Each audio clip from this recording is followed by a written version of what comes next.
It is one of the most remarkable coincidences in human intellectual history that a Roman emperor surrounded by war and a Japanese monk meditating in the mountains diagnosed the exact same root cause for human suffering, and they prescribed the exact same cure.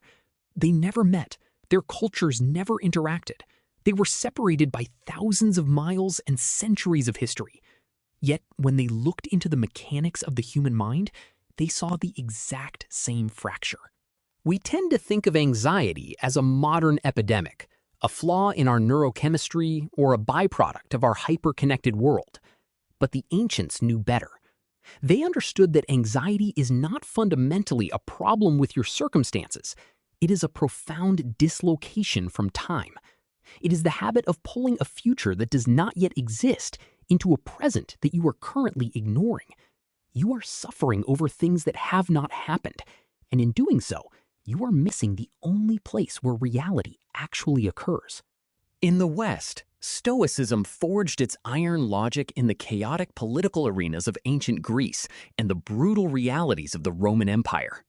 Philosophers like Seneca and Marcus Aurelius were not sitting in quiet contemplation.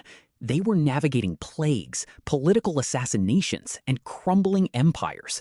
They needed a philosophy that worked on a battlefield and in a Senate chamber. They needed a cognitive weapon against the chaos of their daily lives. In the East, Zen Buddhism developed its silent resilience in the secluded monasteries and warring states of China and Japan. Masters like Dogen were observing a world that was just as volatile, just as prone to immense suffering and political upheaval. But they approached the chaos not with a sword of logic, but with the stillness of water. They sought to understand the nature of the mind by simply sitting with it, observing it until the turbulent waters ran clear. So we have to ask the question, why would two profoundly different traditions, one built on Western structural logic and the other on Eastern fluid detachment, arrive at the exact same conclusion about how to silence an anxious mind? What is the specific habit they both discovered independently, and how does it actually work when the pressure is on? Let us look at what happens when the Roman practice of attention meets the Zen practice of pure awareness. The Stoic solution to a mind hijacked by the future is a practice called Prosoché. It translates to attention, but this is not a passive mindfulness.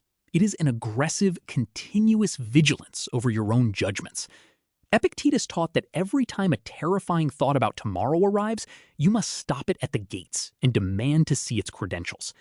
The Stoic anchors to the present because it is the only place you have agency.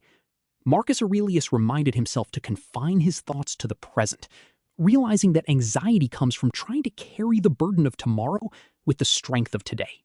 Halfway across the world, Zen masters developed a practice that looks identical from the outside, but operates on a profoundly different internal engine. They call it Zazen. Master Dogen taught that absolute mindfulness is the realization that the present moment is already complete. When an anxious thought arises, the Zen practitioner does not stop it at the gates. They open the gates wide.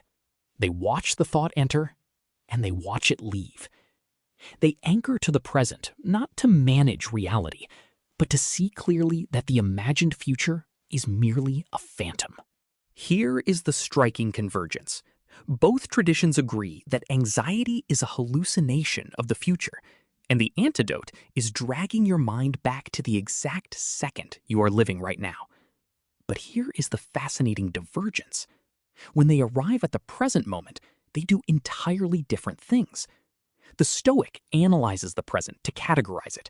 They use logic as a weapon, separating what they can control from what they cannot, building a fortress against chaos. The Zen master observes the present to realize there is nothing to control in the first place. They use detachment to dissolve the fortress entirely, because a fortress implies an enemy. Think of anxiety like a raging river. The Stoic builds a dam, using reason to divert the flood. The Zen master simply lets the current pass through them. One masters the chaos by organizing it, the other by surrendering the illusion of control. Both silence the mind. But which mechanism is stronger when panic actually sets in? Can we wield the iron logic of the West and the fluid detachment of the East at the same time? Or must we choose? We do not have to choose between the iron logic of the West and the fluid detachment of the East. In fact, true mental clarity requires both the Stoic boundary of control and the Zen grace of letting go. The profound insight that only emerges when we put both traditions in the same frame is what we might call the unified anchor. It is the realization that logic and surrender are not opposites. They are consecutive steps in the exact same process of finding peace. When panic sets in and your mind races toward a catastrophic future, you first deploy the Stoic blade. You use Prosoché to sever tomorrow from today. You ask yourself, what is actually happening right now, and what is entirely within my agency to act upon? You draw a hard boundary around the present moment. But then, once that boundary is drawn, you drop the sword. You switch to Zazen. You inhabit whatever remains inside that boundary with absolute non-judgmental awareness. Living here in Southeast Asia, you see this Eastern perspective not as a philosophy in a book, but as a living rhythm. Standing near a Buddhist temple in the heart of Bangkok, while the immense noise of the city roars just outside, you realize that non-attachment is not a withdrawal from reality. It is an active acceptance of it. The practitioners inside are not trying to control the chaos of the traffic. They are refusing to let the noise become suffering.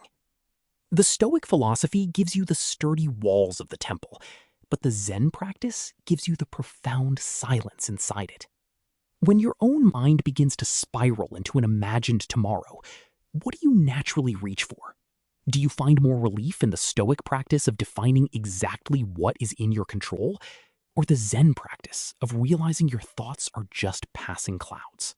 If you want to keep following both of these traditions together, there is more here.